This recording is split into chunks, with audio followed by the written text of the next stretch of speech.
Here in a town in northern Italy, a miller by the name of Arnaldo Cavallari invited Francesco Favaron, a baker, to collaborate on a new type of bread that could rival the baguette.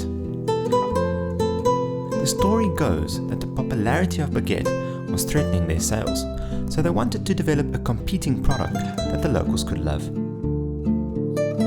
And as many origin stories go, after lots of wine and experimentation, a new creation was born: Ciabatta. And this all happened in 1982. Just to put this in perspective, Star Wars is older than Ciabatta. And if you want to go back even further, we went to the moon before the ciabatta was invented. It's just, what? So this story really tickled me. How can this delicious creation, created in 1982, suddenly be all over the world as if it's been around for ages? Cavallari worked with other companies to get it mass-produced in the UK and the US. In the late 1980s, ciabatta was transported all around the world, now baked in their new destinations. Besides luck and good old capitalism, it doesn't quite explain how it went that last mile, from the factory into the hands of bread lovers all around the world. So, I got in touch with Dr. Eleanor Barnett, food historian from the University of Cambridge, and creator and curator of the awesome Instagram account History Eats. It is rare for a food dish to be invented at one point in time, as the ciabatta appears to have been, but it's very common for origin stories about foods to be taken up extremely quickly and to be laden with meaning. So for example, it is often said that margherita pizza was invented by a Neapolitan pizza maker in 1889 to honor the arrival of Margherita of Savoy, the queen consort to Italy. The tomato, mozzarella and basil used to represent the colors in the flag of Italy.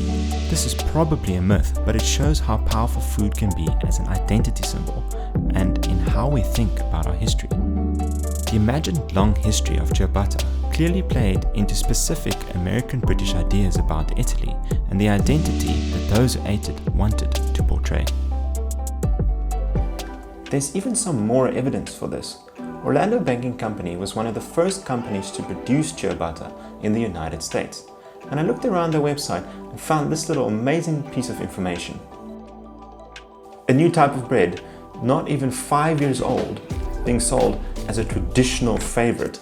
Some say this is clever marketing, but I think there's a little bit more to this. The earliest printed description of ciabatta I can find from America is Carol Field's The Italian Baker of 1985. On which she says, resist the temptation to add flour and follow the instructions. The dough will feel utterly unfamiliar and probably a bit scary. This is in context of Italian food becoming increasingly popular in Britain and the US in the 1980s for the first time.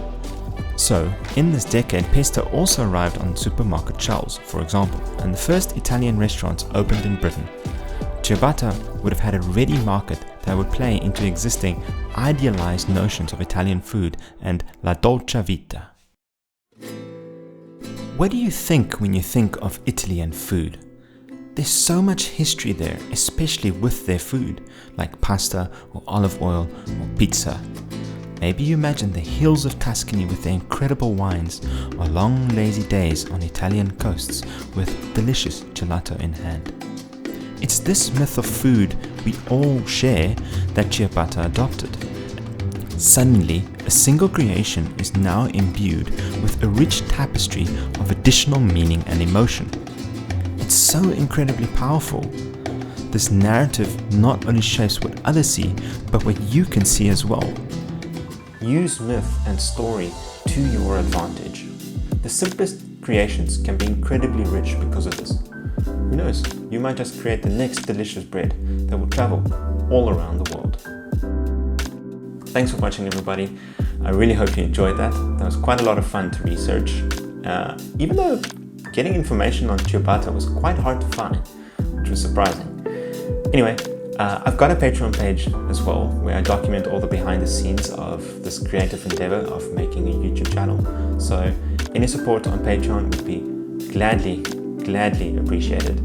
And hope you have a good day. And I'm definitely definitely gonna go buy some more ciabatta now. This video made me hungry. Cheers.